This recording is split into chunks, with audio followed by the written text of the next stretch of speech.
Welcome to Tap That MTG, the show where we tell you everything we know about magic. Everything there is. It's probably wrong, but fun to talk about anyway. Not always wrong. I'm Shawna. I'm Lesley. And today we're going to go over some Modern Horizons Yay, cards. Modern Horizons is coming out. Modern. Super exciting. So, Shawna, I'm not a magic player. I'm not. Not a magic player. Some people would say I'm not a magic player. Oh, Anyways, come on. I'm not a modern player specifically. So why are we talking about this? Well, with that new set, there are a ton of mechanics in there that I am certainly not familiar with. And we're thinking you guys probably aren't either. So we thought we'd go over cards with all these new mechanics. In case you're interested. New old mechanics, I guess, to those seasoned modern players that have been playing since the dawn of magic. We've probably been studying all these already. You guys already know what all these are. So this video is probably not for you, but we are going to go over the rules. We'll give you a refresher, a reminder. You get to see the cards too. You get to see some of the cards. Specifically though, this is for people who haven't really played Modern or just have played Standard, just maybe interested in some of the cards. We won't be going over all the cards, just the cards that we have found mechanics on, and so we'll highlight them and we'll go from there. So the first thing that we're going to highlight is actually Snow Mana or Snowlands. They're super pretty. And the card that we have to showcase that is called Frostwalla.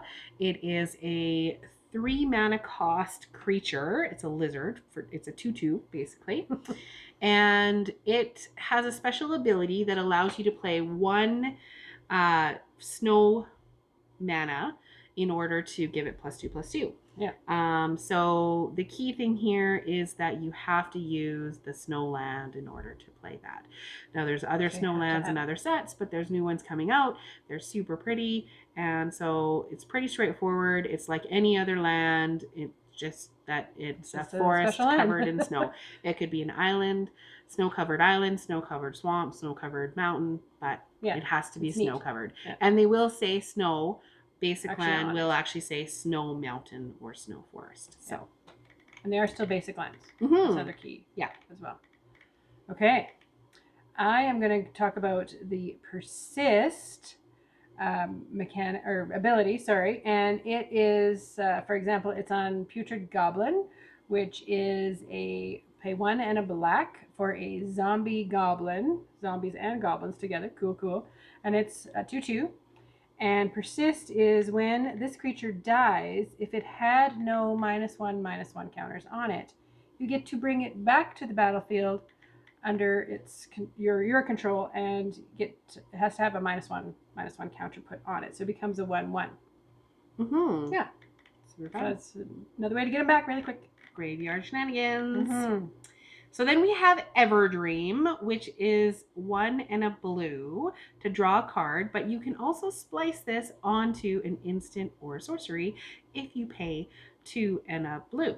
And so what that means is you've already played your instant or sorcery, and you've decided that you're going to play an extra 3 so that that instant or sorcery also has draw a card attached to it.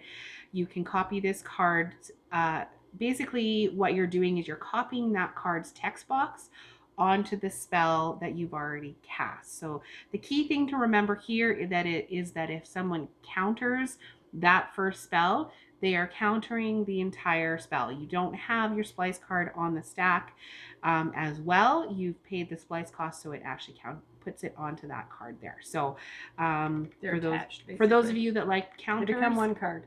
They just basically become 1 card.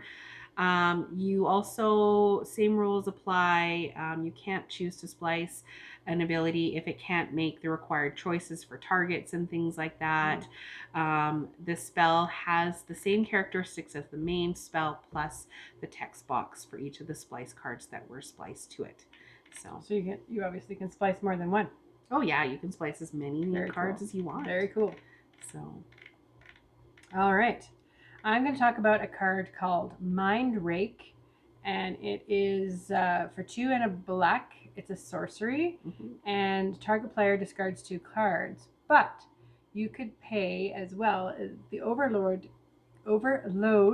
cost instead of paying the regular cost. And so what that does is as soon as you pay that overload cost, you get to change that word target to each player. So basically then each player would discard 2 cards in this case. So that would be really fun in a multiplayer game, of course. Each player also that includes you. So keep that in mind when you're doing that. Might be good, might be bad. Well, and in this case, it's got you're gonna plan 3 versus 2. So yes. I know we talked about that. Why would you want to, like, what do you mean it's cheaper? Why wouldn't you always pay the overload? But because there's a penalty to you as well. So yeah, with that card for sure. So next up, we have Watcher for Tomorrow. It is a nice little hideaway card.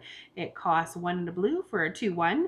But when this creature enters the battlefield, it comes in tapped, and you get to look at the top 4 cards of your library, exile 1 face down, and put the rest on the bottom of your library.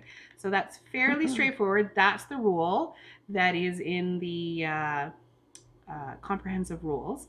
In this case, though, there is a special thing that happens with that exiled card, and each hideaway card will have its own little what happens to that hideaway card. So in this case, Watcher for Tomorrow leaves the battlefield, put the exiled card into its owner's hand. Now, it could leave the battlefield because it's been exiled for a second and coming back to the battlefield, because there's cards that allow you to do that. So you automatically get that card in your hand right away, or it could die. Hopefully it doesn't die. Hopefully you find another way to get that card into your hand. Exactly. Have a plan. Have a plan. I never have a plan, and that's why I lose. You're supposed to have a plan, man. Okay, well, Flashback. A card that features Flashback is one called Smiting Helix. That's a fun-looking card. Yeah, it's a really cool dragon-looking kind of card. It's for 3 and a black. You get this sorcery that deals 3 damage to any target, and you gain 3 life. That's my kind of card. Yeah. So the Flashback for it, you can cast this card again from your graveyard. So in this case, the Flashback cost is red and a white. So you're already playing 3 colors when you're playing this deck, which is kind of interesting. Black and white and red. All over. Yeah. Like a newspaper. There you go. Ba-dum-bum. So you get to play that again from the graveyard. So that's kind of fun. But might be a little hard to do. Yeah. Depends what you're doing. Kind of like Jumpstart, I guess. Yeah. And so then we have Ephemerate, which costs 1. I said it well. Said that word. So this is a card that you can use to exile your card and bring it back to the battlefield. Basically, rebound happens while it's on the stack. If you cast a spell from your hand, then instead of putting it in its graveyard as it resolves, you get to exile it, and it recasts it again at the beginning of your upkeep. So timing is important on this one to know when things happen. You can cast it on your enter the battlefield creatures so that enter the battlefield effect happens again. Or in the case of the card we were talking about earlier, it leaves the battlefield and you get your card in your hand and comes back right away, so you have an upside. So this you'd want to use on something that has some upside. Again, timing, it is an instant though, so you can also use it to save something, exile it from the battlefield before something kills it, and then it comes back again. So really cool little mechanic there. All right, now I'm going to talk about Delve. So this one is found on a card called Magmatic Sinkhole, which is a wonderful example of a burn spell for 5 and a red. I think I might have to play Modern Modern this one. for this card. It's a common. What it can do, it's a common, yeah, and it deals 5 damage to target creature or planeswalker. But at the top of it there it says Delve. So each card you exile from your graveyard while casting this spell pays for 1.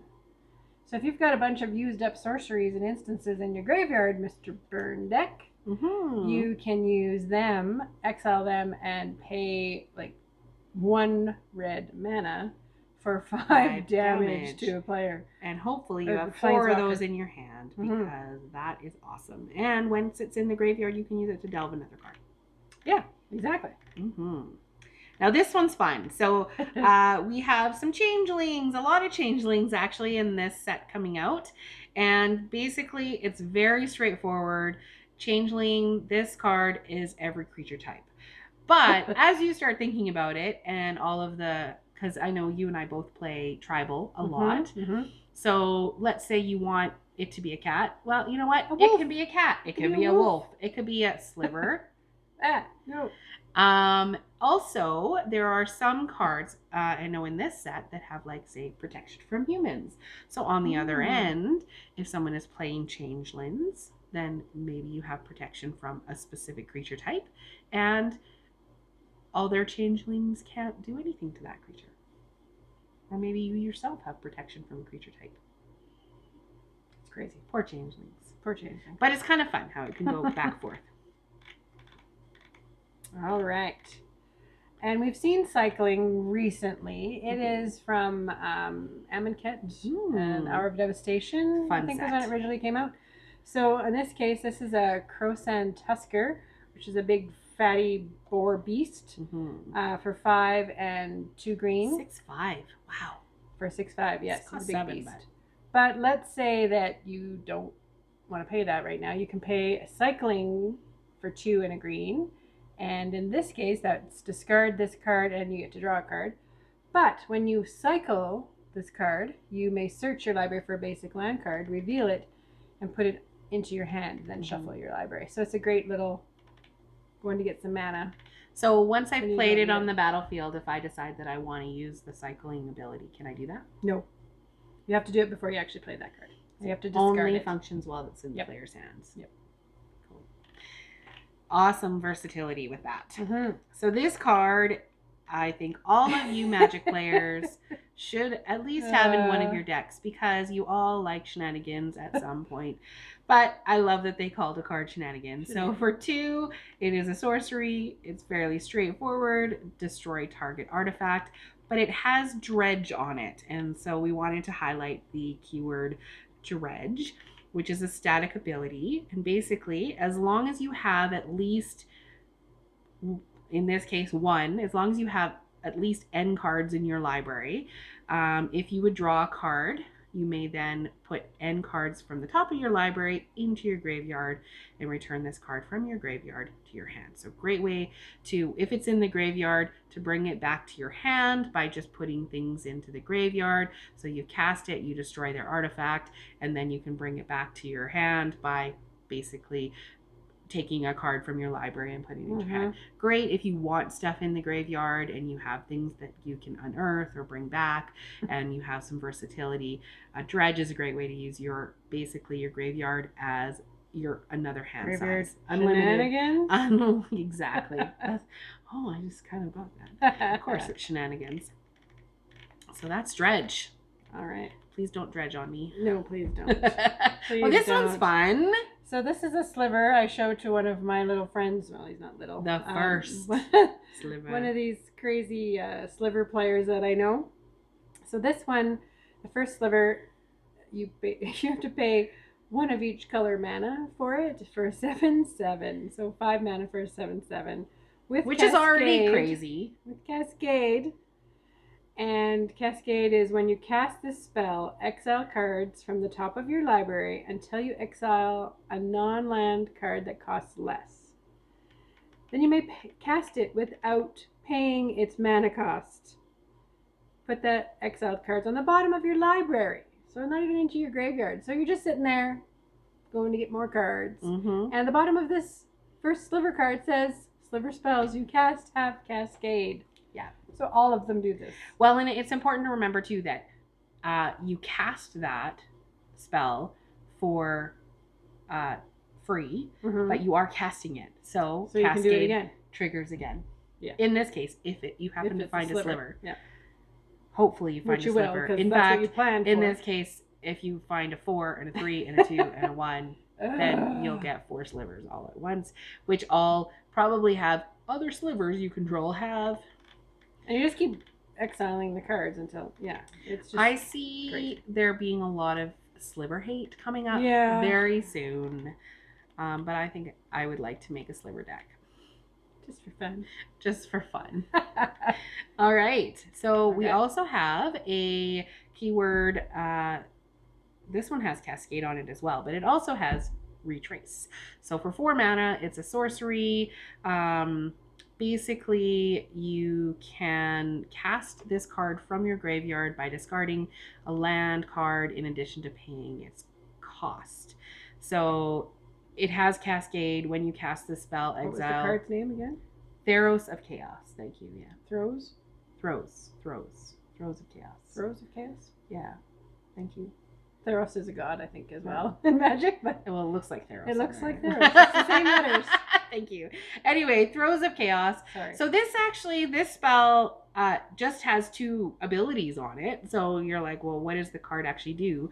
The card functions for Cascade in this case because it costs 4, and you're just going to try and play something for free that is 4 or lower. Mm-hmm. But it also has Retrace, so then you can bring it back by discarding a land. You can cast it again from your graveyard. So I think good the way name to is kind perfect. yeah, basically good way to just keep going through your graveyard and casting your spells as much as you want. You can it's a sorcery, so you can only cast it during your main phase.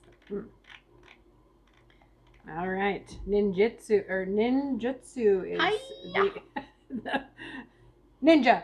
We got ninja going on here. So this one is a Mist Syndicate Naga for 2 and a blue for a 3/1 creature that has on it this ninjutsu, which in this case costs 2 and a blue. And so for that, you return an unblocked attacker you control to hand. And then you put this card, the Naga, onto the battlefield from your hand, tapped and attacking. So basically, you're swinging in with some little guy, 1/1, a 1/1, and you go, hiya! You pay that other cost, and you actually, he doesn't block it because it's like a 1/1. Because you're probably going to attack with a bunch of bigger things instead. Yes. So he doesn't block it, so then you swing in with this ninjutsu instead and hit him for 3. And in this case, that's a good thing because whenever it deals combat damage to a player, create a token that's a copy of the Mist Syndicate Naga. And now you have 2 Mist Syndicate Nagas on the battlefield so that they're going to want to block because then next time you would have 4 Mists. So yeah, exactly. Awesome it's gonna be a little bit crazy. Awesome ninjas. So they're not going to block the other stuff you have on the battlefield, which then you can ninja in other things. Because you've brought something back to your hand, so then you can ninja it in. Yep. So many shenanigans. That should have been a shenanigan ninja. So the next one is Suspend. There's kind of 2 that I wanted to highlight with this because one has a 0 mana cost and one has a 1 green mana cost. So we have Crashing Footfalls, which is a sorcery. It has Suspend 4. And basically Suspend allows you to suspend for N, which is N time counters. And then once those time counters are gone, if you begin to cast this card, basically you put it into exile with N time counters on it. So Suspend 4, you put 4 time counters on it. At the beginning of your upkeep, you remove a time counter, and then once you have no more time counters, that's when it comes into the battlefield. So you've already paid the cost for it to put it out, the 1 in this case, but it takes 4 turns to get that out. 5 turns because you play it. So the guy can plan for it a little bit. He can plan for it a little bit. Also, same with the mocks, you would put it out. It's free to put out. You put it on the battlefield, but it doesn't actually come into play, and you can't actually use it until your 3 time counters are gone. The important thing to remember with this is that if you counter that spell when they put it out, they're not actually casting it yet. It is not cast until all of the time counters are removed. So if you want to counter that spell, counter it as it's being cast after all the time counters are gone and not when they first put it on the battlefield. Because they'll say, sure, that resolves, and it does nothing because you can't do that. It's not so fair. Timing is everything. What's next? All right. The Blade Back Sliver card is a 2/2 for 1 and a red, and it has this weird little word on there called Hellbent, and it's just funny. Anyway, that's a saying that my family has said before. Hellbent for leather. Anyway, I'm not sure what exactly that means. Just basically you're going all in. Going to hell. Yeah. So as long as you have no cards in your hand, the sliver creatures you control have You can tap them and it deals 1 damage to target player or planeswalker. So they can just sit there, ping, ping, ping, ping, ping. Especially if you cascaded 5 out all at once. Yes, and you've got no cards in your hand. You've got some craziness going on. Yeah. So that's Hellbent. Hellbent. And this one is interesting because it doesn't actually have, Hellbent doesn't have a rule to it. It's not. Right. The only reference to it is in 207, which is an ability word, and there are a number of ability words that don't have specific rules attached to them. It's just what it says on the card. Very cool. Mm-hmm. So Outlast is the next one up. Enduring Sliver, another Sliver card. For 2, it's a 2/2, but it has Outlast, which is super cool. Basically, when you have Outlast, it has a cost to it. You pay that, you tap it, and you put a 1/1 counter on that creature. In this case, other Slivers also have Outlast too. So it does have to tap every time you put a 1/1 counter on it.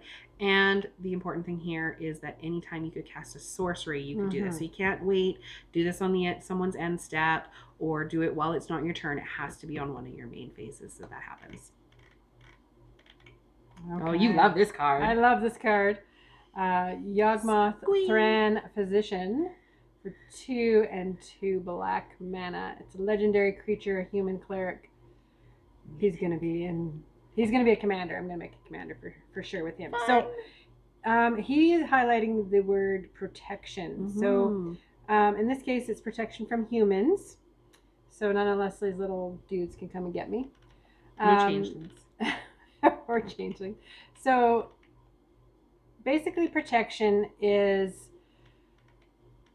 protection from whatever that is. So in this case it was humans. So it can't be targeted. It can't be enchanted by anything that's human. Can't be equipped by anything that's human or whatever. That's a lot of times, I guess, it could be red. Protection from red. Yeah, usually it's a color. So but in this case, it's human. So it can't be equipped for red. Yeah. Any damage that would be dealt. So it can't be dealt any red damage. It can't be blocked by red creatures. So the way to remember that, if you go to this little keyword, what are those called? Acronym. So DET is the acronym. So all damage that would be dealt from sources of that quality is prevented. So yeah, if it's protection from black, you can't deal any damage from a black creature or spell. For the E, it cannot be enchanted or equipped. That includes by you, or fortified by cards of that quality. For example, if a creature has protection from black, it can't be enchanted by black enchantments or equipment. So B would be creatures of the stated quality cannot block the protected creature. So again, those black creatures can't block it, which is kind of nice. And the T in the word det is that it can't be targeted by sources of the named quality. So a creature with protection from black can't be targeted by dismember, which is a black card. So yes. So in the case of the humans, for the most part, the E doesn't matter, but the rest of them targeted, blocked, damaged by human decks. Humans can't touch him. Yeah. So the next one on our list is Exalted, and it is featured on a card called Goblin Champion, which is 1. It's a 0/1. Really easy. This one, basically, whenever the creature attacks alone, it gets +1/+1 until the end of turn. So it becomes a 1/2, but it has to attack alone. I love the little I was gonna say the little artwork. The artwork on this card. He's standing on a dragon, and his little flavor text says the stories of his heroics are inspiring, though none of them are remotely true. Oh, he's so cute. Probably not. Goblins are adorable. I don't know. They're really ugly, adorable. I love them. It's actually how I got to goals with the Goblin deck. Yeah? I love it. All right. Oh, Storm.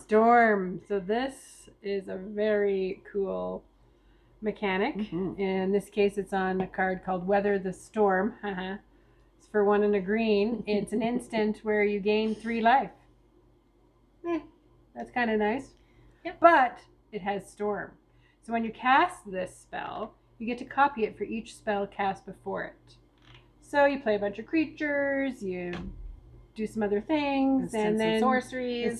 Sorceries, and then you For play those of you that are new to magic, your creatures count as spells. Yes, yeah. So you've done 5 things. You played 5 things before this one. You would get that original spell plus 5 copies. So 6 times you would gain 3 life. So 6 times 3 would be 18. Last time I checked, you'd gain 18 life in this case. So that's very cool.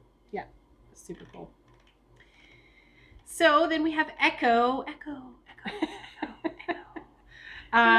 Featured on Orcish Hellraiser, which is a 3/2 for 2.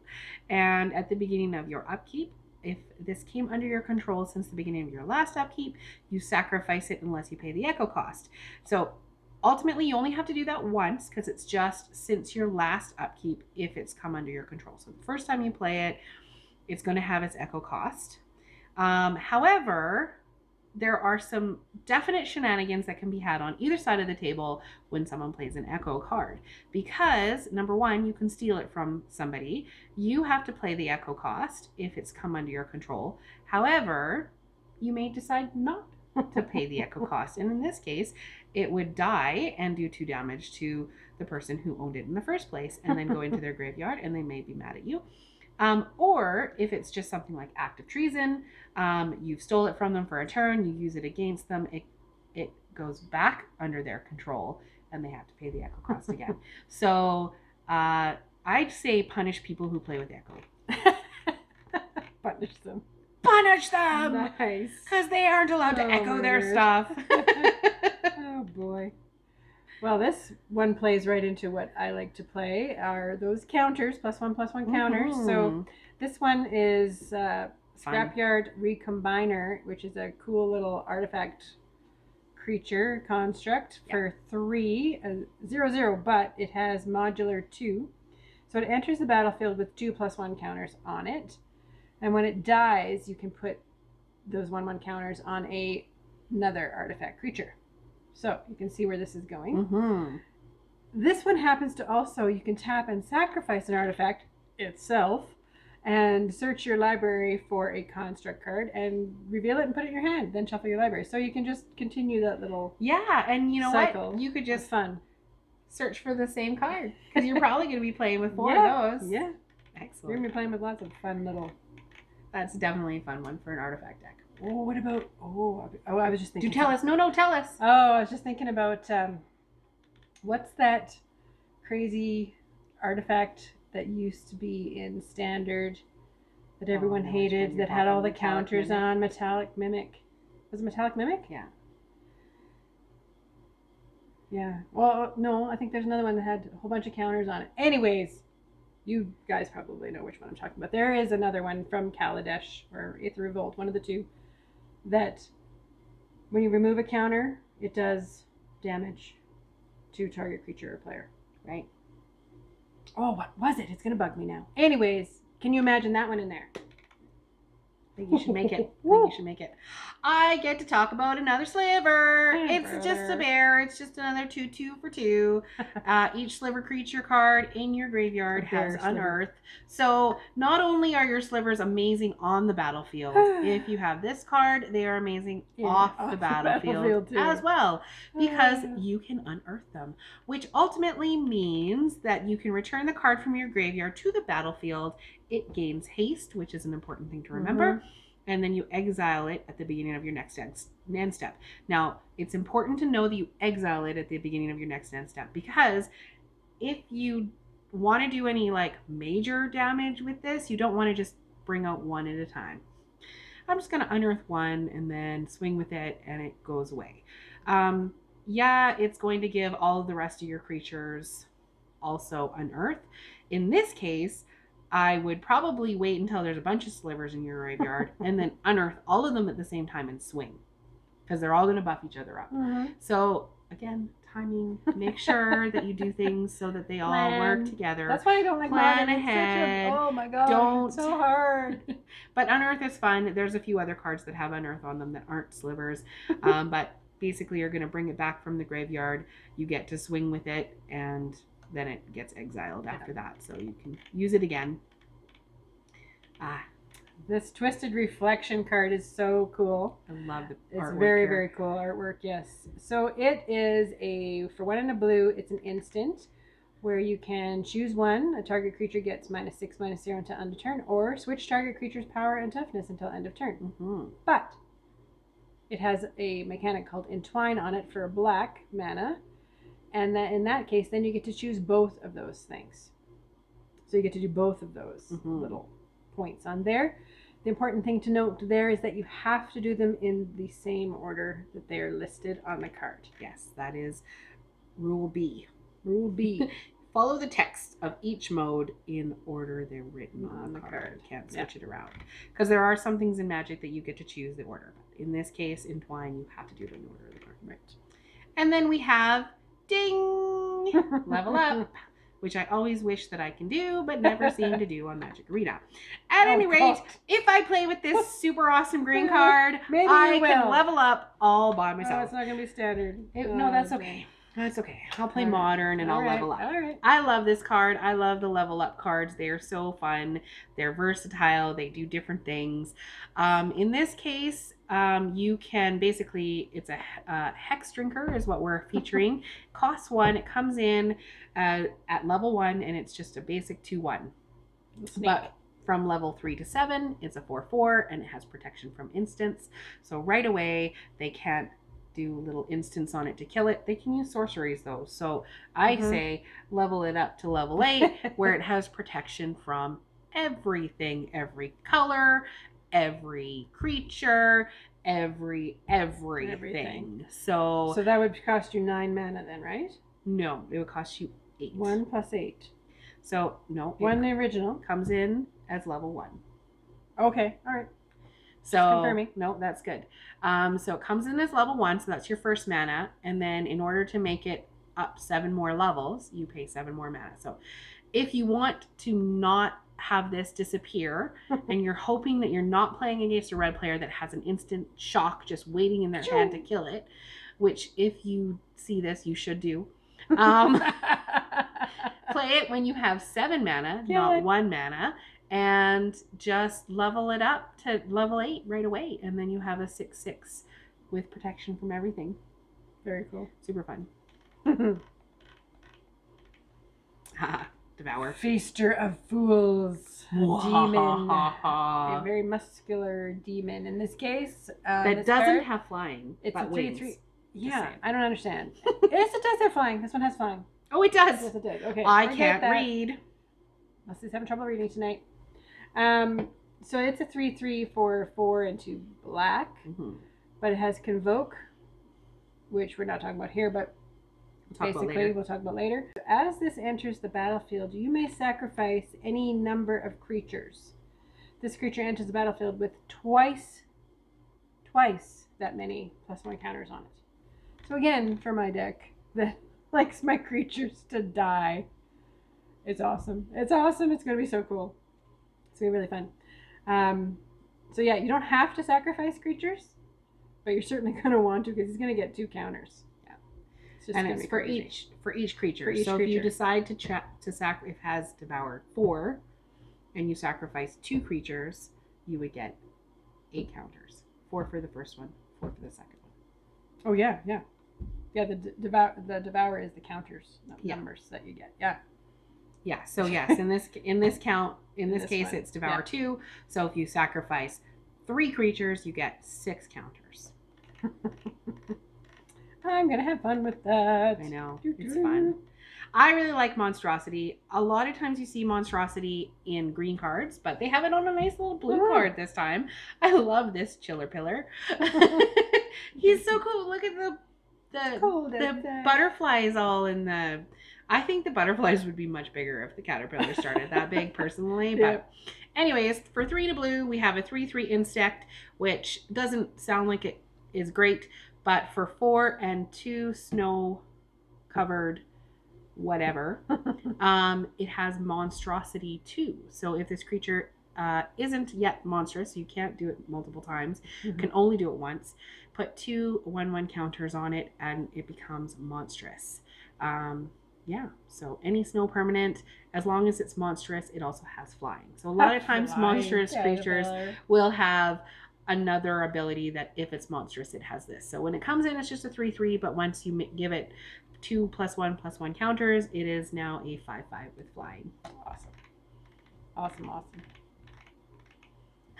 Nimble Mongoose. I love this card. I love this card when I first saw it a long time ago, and I still love it. So for one green, it's a 1/1 that has Shroud. I think I actually have it in the cube. I have a pauper cube. Anyway, so it has Shroud, so it can't be the target of spells or abilities. It also has Threshold on it too, so it gets +2/+2 as long as there's 7 or more cards in your graveyard. So Shroud means it's kind of like hexproof in that it can't be the target of anything. So it's basically hiding there. It can die to combat damage and stuff still, but it can't be zapped or anything. Is that hexproof? Why is it different than hexproof? Oh, I can't put stuff on it either. Right. Yeah, I can't put an equipment on it, or I can't. So you can't. I can't do giant growth on it, unfortunately. That would be cool. Anyway, so it's got that, so but it's gonna stay a 1/1. It's gonna stay a 1/1 unless you have that threshold ability there, which just happens if you have 7 or more cards in your graveyard. So it's gonna come. It's gonna get bigger pretty fast. Now you could put it out and just have it sit there and not do anything until it becomes a 3/3. So that's good. But it'll never be bigger than a 3/3. No, it's just a good. It's not a great card, but a good little dude. A good showcase of Shroud and Threshold. So it's cute. So we have a nice little elf druid. I love my elves, especially druids. This one costs 5, 2 green and a 3 for a deep forest hermit. Some more squirrel love we have coming out. Squirrels you control get +1/+1. When it enters the battlefield, create 4 1/1 squirrel creature tokens, which is great. The vanishing effect, though, this one has vanishing 3. So this is another time counters thing. When it enters the battlefield, you get N time counters. So in this case, 3 time counters. And then at the beginning of your upkeep, you're going to remove one of those counters. And once that is gone, then you sacrifice this card. So your little 1/1 buffer druid or whatever can only be on the battlefield for a certain period of time, but while he's on the battlefield, your squirrels have +1/+1, and you automatically create 4 green squirrels. So you have 4 2/2s right off the bat. You still get to keep the squirrels though once he leaves the battlefield. So just because the vanishing creature disappears doesn't mean that the squirrels are gone. Proliferate them before he disappears. Exactly. You can do all kinds of things to them to give them other counters and things like that. So, yeah. All right, buyback. Buyback is another very useful mechanic. I love this. Found here on Elvish Fury, which is a one green instant with buyback 4. So basically you can pay an additional 4 mana as you cast this spell. So you have to do it as you cast it. If you do, you get to put this card back in your hand as it resolves. So in this case, your target creature gets +2/+2 until end of turn. So you can pay the 1 mana, pay another 4, put it back in your hand, do it again. Until your mana's gone. Until you don't have any more mana. So you can imagine maybe having infinite mana. And then the next turn, do it again. Yep. Like ultimately, even if you'd only wanted to do it twice, well, like once. Yeah, I guess you could. You basically get the spell back in your hand, and you can just keep bringing it back to your hand if you have 5 +2/+2, right? But it's nice to kind of know that you can cast it again. So if you had 6 mana, then you get it twice. Yeah. But you wouldn't be able to buy it back if you only had 6. So do some planning on what you want to do that turn. Keyword today. Today's word of the day is planning. That's what modern is. So this is a fun card, Stream of Thought. It's a sorcery. Target player puts the top 4 cards of their library into their graveyard. Nice little mill card. You shuffle up to 4 cards from your graveyard into your library. Up to is important because you don't have to do that. It's however many you like. So it could be 0, it could be 4, however many you like. If you don't have any, that's fine because this has replicate. And that is our keyword for this card. if you play 2 and 2 blue, then you can copy this spell and you can pay that replicate cost as many times as you want. So if you have a ton of mana, then you can go ahead and replicate this again. If you have a way of making infinite mana, as we were talking about, and I'm sure, well, I know that there are ways of making infinite mana, infinite blue mana, then perhaps you want to replicate this an infinite amount of times and make that player put the top 4 cards of their library into their graveyard an infinite number of times, and then you can allow them to have a turn where they draw and lose. Yep. So that's fun. And hope they don't have Jace. Yeah. Right. So now we have some stuff that you probably know if you're a standard player or you've been playing for a little bit of time, but we wanted to kind of like just tell you what they are really quick and dirty. Some of the basic ones that you'll see on pretty much all the cards, because there may be some people out there that are new. Yeah. So what are these things? So flying and vigilance. For example, the Sejovian Angel that's coming out in Modern Horizons is a 1/1 for 1 white, and it has flying and vigilance. So basically, it can fly over heads and doesn't have to tap. She is so pretty. She is very pretty. Oh my god, I love her so much. And she's got like some sort of arena or something. Well, because she only costs 1. I know, but you're going to buff her up. All angels have. I know, you're going to buff her up, but beautiful. So flying and vigilance.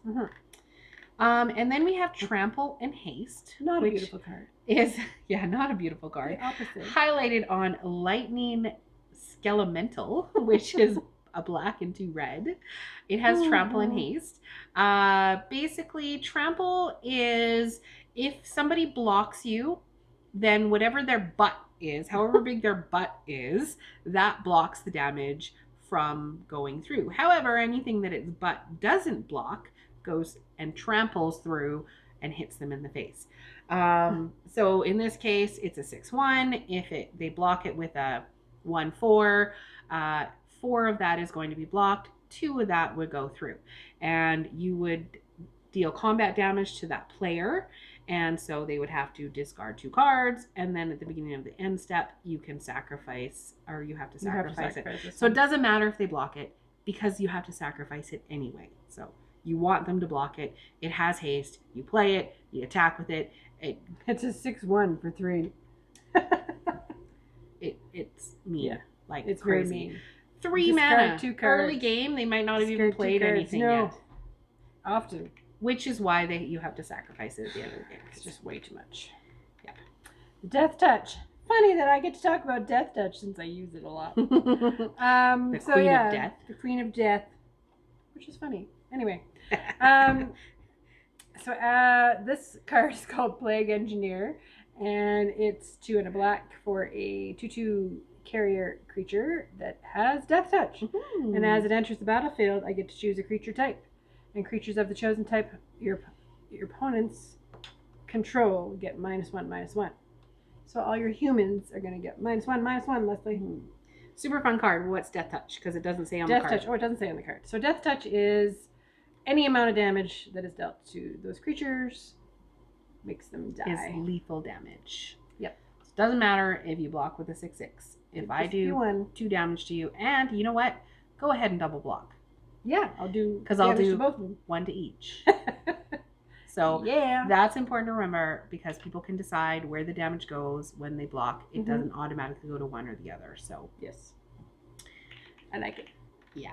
And then we have Convoke, which we saw earlier. It's just useful. In War of the Sparks. Is it in? No. It's in Guilds and Ravnica. Yeah, it's in the Ravnica. Yes. It was in a lot of sets, actually. But Convoke came out again. It's in Standard right now. So those are Standard players will probably be familiar with it. It does say on most cards still what that is. But your creatures can help you cast these spells. So if you have 3 creatures out and 1 mana, you can now... well, in this case, if you have 2 creatures out and 1 mana, you can cast this spell because you can tap 2 of those creatures to pay for the generic. It is important that you can only pay for, or no, you can't. You can use, if it's a white creature. If it's a white creature, you can use it for the white color. Yep. If you didn't have any white creatures out and you only had, like, say, green mana and green creatures, you could not cast this spell. Right. But you have to be able to You have But to you come can up with use that your white mana creatures. somehow. Yep, you can use your creatures. Yeah. Kicker's fun. So, Dismantling Blow. For 2 and a white, it is a little instant that has kicker on it for 2 and a blue, where basically you pay an extra mana cost, is what kicker is, to get something else. So in this case, it's destroy target artifact or enchantment. Plus, if you kick this spell, you get to draw 2 cards. So it's kind of a bonus. So you always will get to destroy target artifact or enchantment, but little bonus if you kick it. And most of the time, I mean, rule of thumb is it says right on there it's an additional cost. So if you read the card, most of them have the little rules little and brackets after that tell you what it is. But like in the case of Death Touch, it didn't. So that's why we're going through them, because you just never know. Maybe you never know when it might disappear. So then we also have Flash. I love another awesome looking goblin. Mutinous Expert. It costs a black and a red. It has Flash, which ultimately means, see, this one doesn't have rules, so you wouldn't be able to read this card and know what that means. But basically, Flash means that that creature can be cast at instant speed. So normally a creature you can only cast in one of your main phases, but this allows you to cast it during combat, during block phase. Anytime you want, you can cast this as long as you have priority. Very cool. Yeah. 1/1. Scry. And Scry. So Scry is a very, very useful ability that, in this case, the card is Scour All Possibilities.